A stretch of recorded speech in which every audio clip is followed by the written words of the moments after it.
저는 세 가지 궁금한 것이 있습니다. 궁금한 것들이 있습니다. 첫째, 교제 생활이 별로 즐겁지 않습니다.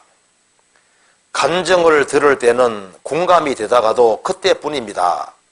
제 안에 교제를 사모한 마음이 없는 것 같습니다. 어떻게 해야 할까요?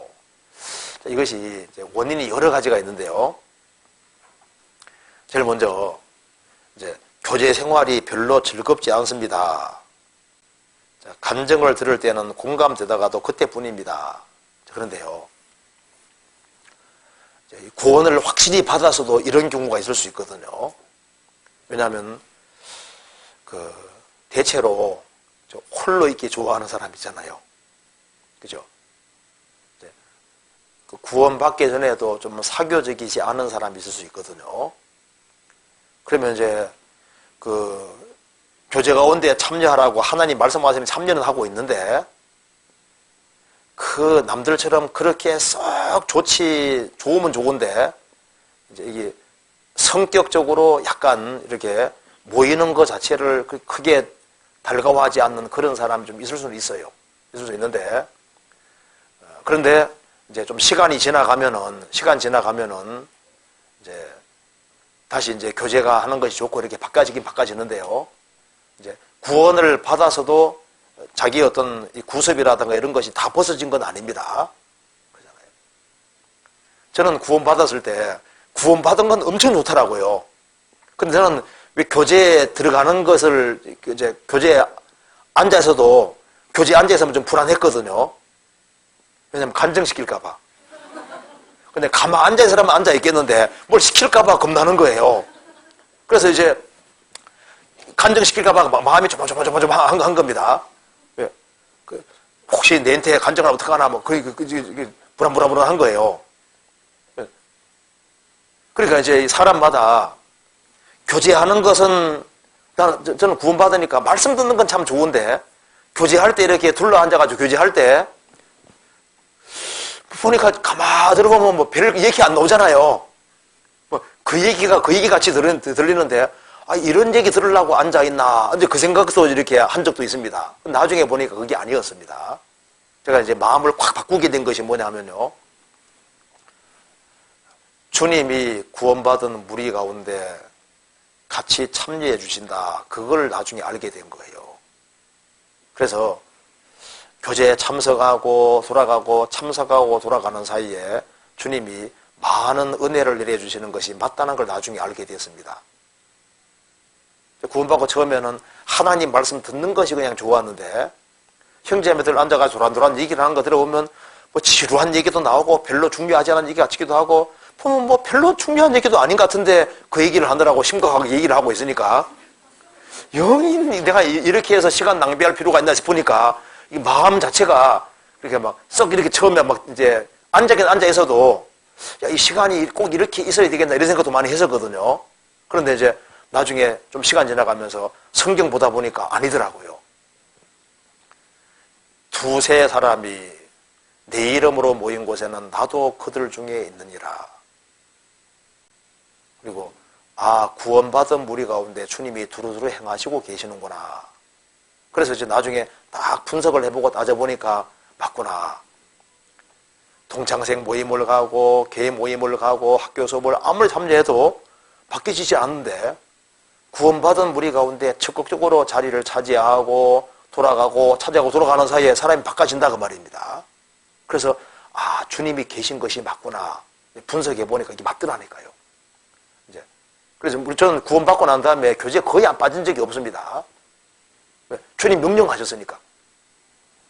그러니까 같이 앉아 있어도 이게 왜 그렇게 해야 되는지 그것이 마음속에 깨달아질 때까지는 시간이 걸릴 수 있는 거예요. 그렇잖아요. 그래서 이걸 한번 구체적으로 한번 생각을 해봅시다.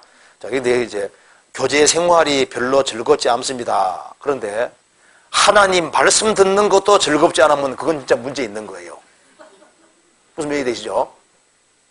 구원받았다고 하는데, 구원을 받은 사람은 영혼이 살리심 받은 사람입니다. 그래서 마가복음 6장 보면은 회당장 야이로 딸이 죽었잖아요.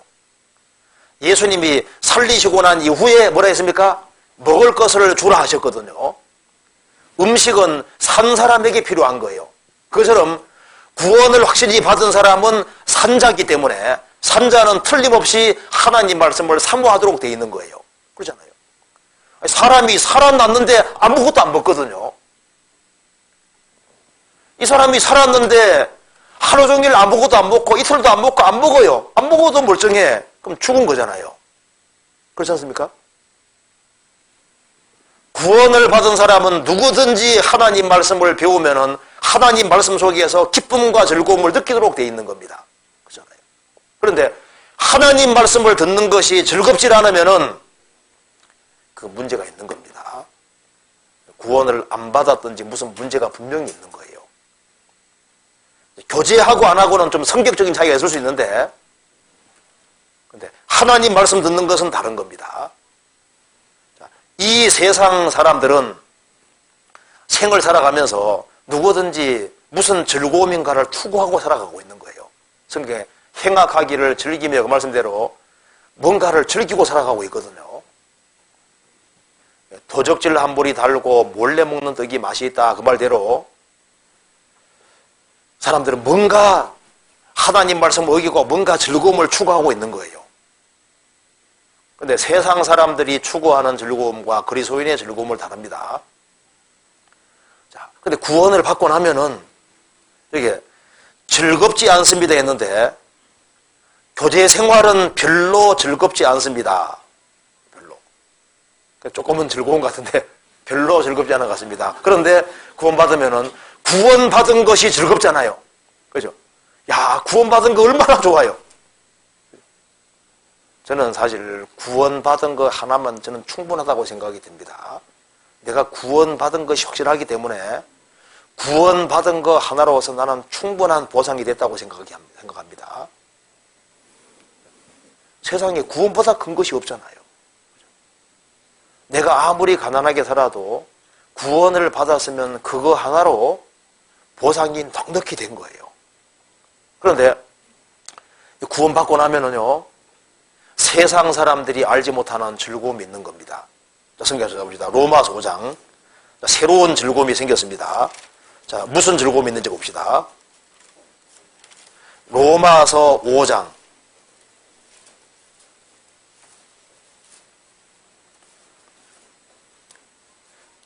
5장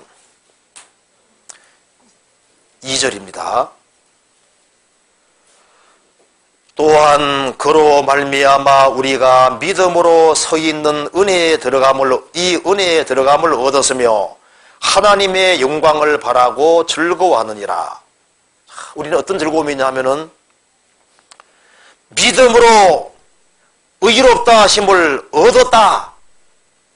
의롭다 하심을 얻었고 이제 하나님과 평화 가운데 있고 믿음으로 우리가 현재 서 있는 은혜에 들어감 얻었다. 우리가 하나님의 은혜 위에 딱 버티고 서 있고 이제 주님 오시면은 주님처럼 됩니다. 그래서 하나님의 영광을 바라고 즐거워하느니라.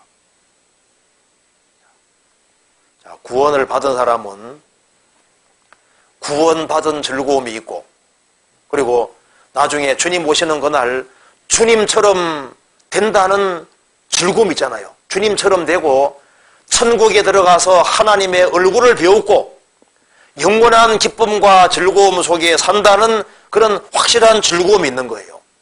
그래서 하나님의 영광을 바라고 즐거워하느니라. 그리고 3절에 다만 이뿐 아니라 우리가 환난 중에도 즐거워하나니 이는 환난은 인내는 연단은 소망을 이루는 줄 알미로다. 우리는 환난 중에도 즐거워하나니 이것이 이제 구원받은 사람의 특징입니다. 그래서 사람들은 환난이 있을지라도 환난 중에도 즐거워하는 즐거움이 있는 거예요. 어떤 즐거움이 있냐면은 환난은 인내를 만들어내고 인내는 연단을 만들어내고 연단은 소망을 만들어내는 줄 알기 때문이다. 그래서 환난은 과정이고 환난 통해서 하나님이 신령한 목적을 이루시기 때문에 혼란은 잠깐이고 혼란으로 말미암아 주어질 엄청난 좋은 결과를 보고 그것 때문에 즐거워한다 그 말입니다. 하나님의 영광을 바라고도 즐거워하고 혼란 중에도 즐거워하고 또 11절 같이 읽겠습니다. 이뿐 아니라 이제 우리로 화목을 얻게 하신 우리 주 예수 그리스도로 말미암아 하나님 안에서 또한 즐거워하느니라. 우리가 하나님으로 말미암아 구원을 받았고 현재 우리는 하나님 안에 있습니다. 그리스도 예수 안에 있고 하나님 안에 있고 하나님 품 안에 있는 겁니다. 하나님 손에 붙잡혀 있는 거거든요. 그래서 우리는 하나님 안에서 또한 즐거워하느니라. 구원받은 사람은 구원받은 것 때문에 즐거워하고 장차 천국 들어갈 걸 생각하고 즐거워하고 나중에 우리 모습이 주님처럼 영광스럽게 바뀌어서 주님 얼굴을 대면해서 보고서 영원히 살 것을 생각하면서 즐거워하고 환난을 통해서 주어진 결과를 미리 보기 때문에 그 환난 속에서도 즐거워하고 이제 또 하나님 안에서 사는 것을 즐거워한다 그 말입니다. 그래서 성령의 9가지 열매 아시죠? 성령 열매는 첫째는 사랑과 희락과 화평과 그리 나오죠. 그리고 구원받으면은 하나님을 사랑합니다. 앞에 3가지는 하나님과 관련됐습니다. 그리고 구원받으면은 사랑과 희락과 화평. 크리스찬들은 하나님 안에서 참 신기한 것은 구원받고 나면 하나님을 사랑하잖아요. 그리고 하나님 안에서 희락 기뻐합니다. 그리고 하나님과 화평 속에 있잖아요. 그리고 이웃과 관련해서는 오래 참음과 자비와 양성과 구원받고 나면은 이웃에 대해서 오래 참는 마음이 생기잖아요. 그 사람도 구원받아야 되니까. 그 이웃 사람에게 선을 행하고 자비 베풉니다. 자기를 향해서는 충성과 온유와 절제. 일단 구원받으면은 하나님을 사랑하고 또 하나님 안에서 사는 것을 희락, 즐거워하는 거예요. 구원 안 받은 사람은 하나님 안에 사는 거 껄끄러워합니다. 하나님 하면은 부담스러워지고 하나님 안에 사는 것을 즐거워하지 않는 사람이 있잖아요. 그 사람은 동네가 다를 수 있어요. 하나님 안에 사는 것을 즐거워하지 아니하면은 신앙적으로 문제가 있는 겁니다. 그렇잖아요? 구원받으면 즉시 하나님을 사랑하고 하나님 안에 사는 것을 기뻐하고 즐거워하게 돼 있는 거예요. 이게 하나님 안에서 또한 즐거워하느니라. 즐거워하는 것이 있습니다. 그래서 구원받은 사람은 마음에 기쁨이 있는 거예요. 주께서 내 마음에 두신 기쁨은 저희의 곡식과 새 포도주의 풍성한 때보다 더하니이다. 성경 이런 말 나와 있죠. 다윗은 하나님 마음에 합한 자라고 했잖아요. 근데 잘 생각해 보시면은 법궤가 들어올 때 다윗이 백성들 보는 앞에서 옷을 드러내면서 온 힘을 다해서 춤췄다고 돼 있죠? 가만히 생각해 봐요. 그 백성들이 보는 앞에서 왕의 책통기 있지. 있는 힘을 다해서 뛰놀고 춤추고 하는 게 뭐예요? 그 다윗은 하나님 앞에 자기가 어린아이라고 생각하는 겁니다. 하나님 앞에서 하나님을 기뻐하고 진짜 즐거워한 사람입니다. 그러니까 그것이 백성들에게 엄청난 영향을 미쳤을 거예요.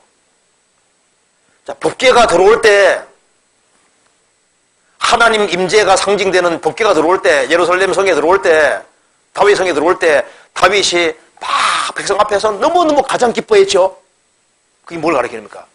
다윗이 하나님을 그렇게 기뻐하고 즐거워한 사람이고 그것이 이스라엘 백성들에게 머릿속에 다 각인되어 있는 겁니다. 다윗 왕이 주권자인 다윗 왕이 하나님으로 가장 크게 기뻐하고 즐거워하더라 그 말입니다. 그게 머릿속에 딱 박히는 거죠. 마음속에. 부모가 아버지가 저 출장 갔다가 왔는데 자식들이 왔어요 하고 인사만 하고 픽 자기 방에 들어갑니다. 자, 그런 자식하고 예를 들어서 부모 아버지가 왔는데 막 아버지한테 앵기고 막 달라붙고 이렇게 하면서 있잖아요. 너무 기뻐하고 즐거워하면요, 어느 자식이 더 귀엽게 보여요? 그렇죠? 하나님으로 기뻐하고 즐거워하는 사람, 하나님께서 너무너무 기뻐하실 거예요.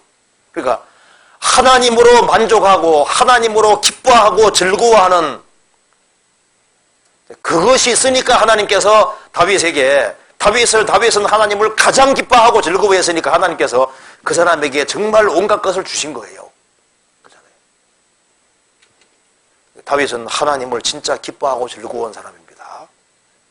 구원받은 사람은 하나님을 즐거워하기 때문에 하나님 말씀을 듣고 배우는 것을 즐거워하도록 되어 있는 거예요.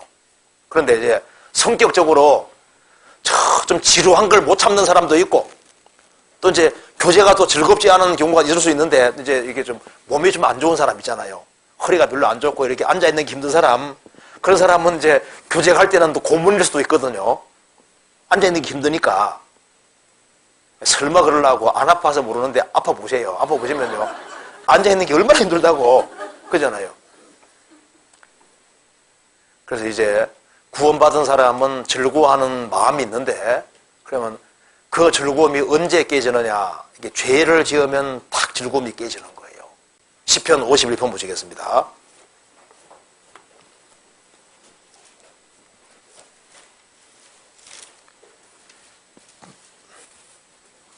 12절.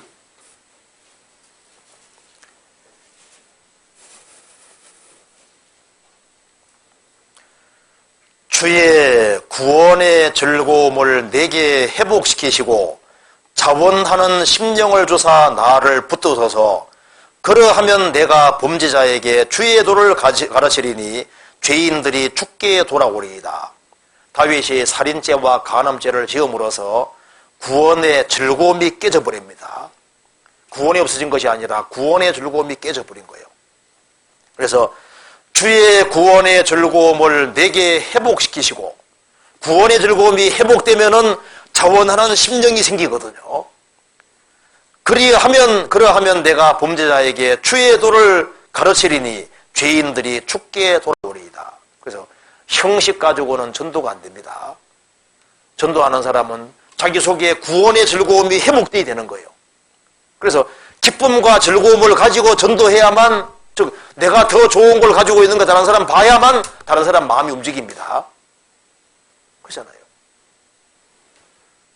그래서 구원받은 사람이 죄 가운데 살면은 구원의 즐거움이 깨집니다. 그래서 죄 가운데 살면서도 기쁘다는 말은 거짓말인 거예요.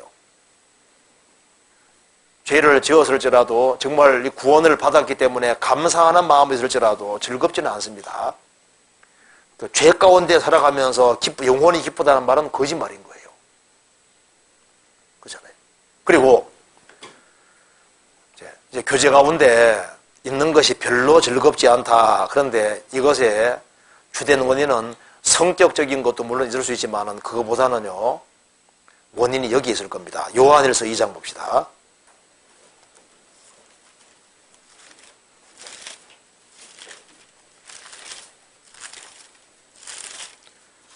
요한일서 2장 15절입니다.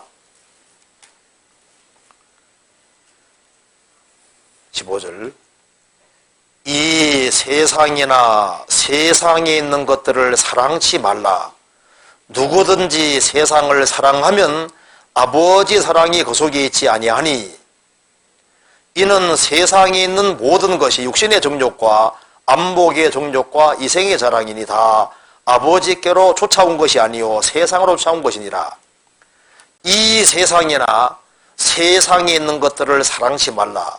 그럼 그 뒤에 보시면 누구든지 이 세상을 사랑하면 아버지의 사랑이 그 속에 있지 아니하니, 세상을 사랑하면 아버지 사랑이 그 속에 없습니다. 그러니까 아버지 사랑이 그 속에 없으니까, 아버지 사랑이 없어지면은 신앙생활이 이제 형식이 되고 부담스러워지는 거예요.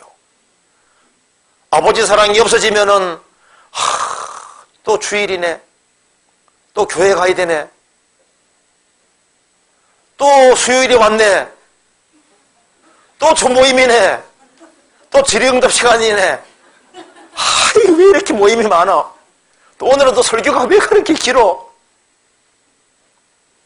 모임이 지루하거든요. 교제 가운데 나왔는데 이게 즐겁지 않은 거예요. 그런데 이 세상이나 세상을 사랑하지 마라. 세상 사랑하는 것을 팍 정리해버리면요. 그 속에 아버지 사랑이 있게 되고, 아버지 사랑이 있으면은 누굴 보고 싶을까요? 형제자매 보고 싶은 겁니다. 그렇죠? 그럼 교제 가운데 있으면서 그 속에서 기쁨과 즐거움을 느끼도록 되어 있는 거예요.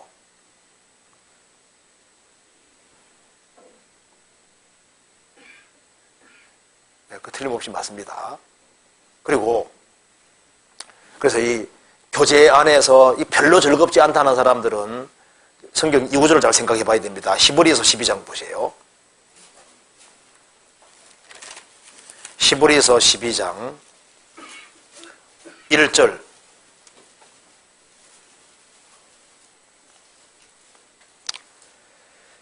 이러므로 우리에게 구름같이 둘러싼 허다한 증인들이 있으니, 그 다음 읽겠습니다.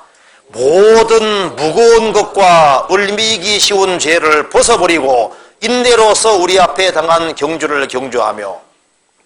그러니까 모든 무거운 것을 벗어버리고 이 무거운 것을 가지고 있는 거예요. 신앙생활은 아주 단순하고 소박한 마음으로 해야 되는데 주변에 이 무거운 것을 가지고 있는 겁니다.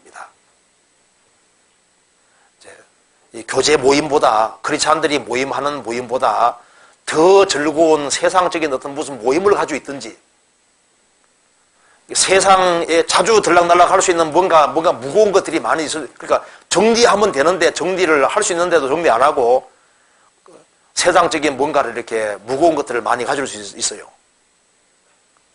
그리고 또 한 가지는 을매이기 쉬운 죄를 벗어버리고, 교제 나오는 것이 이게 힘들어지는 것이 을매이기 쉬운 죄, 뭔가 죄에 얽매여 있으면요, 그게 자꾸 내 발목을 잡거든요. 그래서 무거운 것과 얽매이기 쉬운 죄를 가지고 있으면은, 그러면은 교제 생활하는 것이 그렇게 즐겁지를 않게 되는 거예요. 그렇잖아요. 그리고 진짜 교제 가운데 사모하는 마음으로 딱 앉아있으면은 주님이 분명히 좋은 것을 깨닫게 도와주십니다. 그래서 이 교제 가운데 있는 것이 별로 즐겁지 않다. 그래서 감정 들을 때 공감이 되다가도 그때뿐이다. 제 안에 교제를 사모하는 마음이 없는 것 같습니다. 근데 구원받은 것이 확실하면은 마음속에 이 세상이나 세상 것을 사랑하는 것이 없는지 그거 잘 생각해 봐야 됩니다. 그리고 뭔가 이 그리스도인들이 모이는 모임보다 더 중요한 어떤 것을, 무거운 것들을 많이 가지고 있을 수 있어요. 뭔가 이게 정리하지 않은 것들이 있을 수 있습니다. 그렇잖아요. 자, 교제는, 그리고 또 한 가지는요, 이 생각하셔야 됩니다. 교제가 절대적으로 필요하다고 생각하는 것과 옵션이라고 생각하는 사람이잖아요. 그 차이가 있거든요. 교제는 꼭 해야 되는 거냐, 안 해도 되는 거냐, 그 사고방식도 달라질 수 있어요. 교제는 신앙생활에서 절대적인 겁니다. 주님이 반드시 그렇게 하라고 말씀하신 거예요. 그렇기 때문에 적극성을 가지고 꾸준히 그렇게 하면요, 주님께서 바꿔놓으셔요. 교제가 별로 즐겁지 않은 사람도 주님이 명령하셨기 때문에 반드시 그렇게 해야 된다는 걸 알고 꾸준히 하면요, 주님이 그 마음을 확 바꿔놓습니다. 그래서 그 사람이 교제 안에서 성격도 바꿔지는 거예요. 그래서 구부러진 것을 곧게 알 수 없고 이지러진 걸 셀 수 없도다. 구부러졌지만은 교제 가운데서는 펴집니다. 찌그러진 것도 교제 가운데서는 펴지는 거예요. 나는 성격적으로 내성적인지라 그래도 교제 가운데 꾸준히 참석하면요, 성령께서는 능력이 있기 때문에 바꿔주십니다. 그리고 말 없는 사람도 술 많이 먹으면 말이 많아지죠? 그렇죠? 교제 가운데 있으면 힘이 생기면요, 좀 약간 좀 이렇게 좀 내성적인 사람도 좀 외향적으로 바뀌어요. 저도 지금도 좀 내성적이거든요. 설교할 때만 이렇게 하지, 그 외에는 안 그래요. 저 12월 25일 날 이제 우리 크리스찬들 이렇게 성도 교제밤 이렇게 하지 않습니까? 24일 날. 그 인터뷰하러 오거든. 저는 도망 다닙니다, 지금도. 한마디 해달라면 못해요. 그 내하고 좀 체질이 안 맞아. 그리고 뭐 사회 부라 그러면요, 지금도 얼굴이 떳떳해가지고 그거 잘 못해요. 그리고 나서는 걸 저도 안 좋아하거든요. 그러니까 이게 성격적으로 좀 그런 것이 있지만은 그래도 하나님 명령이기 때문에 꾸준히 계속적으로 하면은 주님이 계속 바꿔가셔요. 진짜입니다. 그래서 별로 흥미가 없을지라도 적극성을 가지고 꾸준히 해보세요. 꾸준히 하면은요, 주님 바꿔주실 겁니다. 성경 한번 찾아봅시다. 여기 여호수아 11장 보세요. 11장 6절에 보시겠습니다.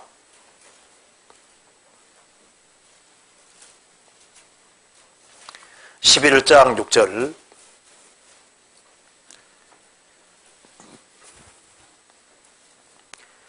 여호와께서 여호수아에게 이르시되 그들을 인하여 두려워 말라.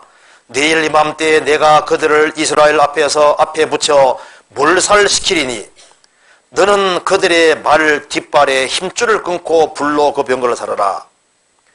말을 만드신 분이 하나님이십니다. 그래서 말의 약점을 잘 알고 계십니다. 여호수아에게 말했습니다. 너 전쟁할 때 말 힘이 세잖아요. 말 뒷발에 힘줄을 딱 끊어버려. 그러면 아무리 덩치 있고 힘센 말이라도 뒷발에 힘줄을 딱 끊어지면 탁 꼬꾸라집니다. 그렇죠? 마귀도 이런 작전 사용하는 거예요. 마귀도 크리스찬이 어떻게 하면은 힘이 쫙 빠지는지를 알거든요. 크리스찬들이 무능력하게 되는 방법을 아는데 마귀도 크리스찬을 말로 비유하면은 크리스찬들의 힘을 그냥 탁 없애는 길을 아는 거예요.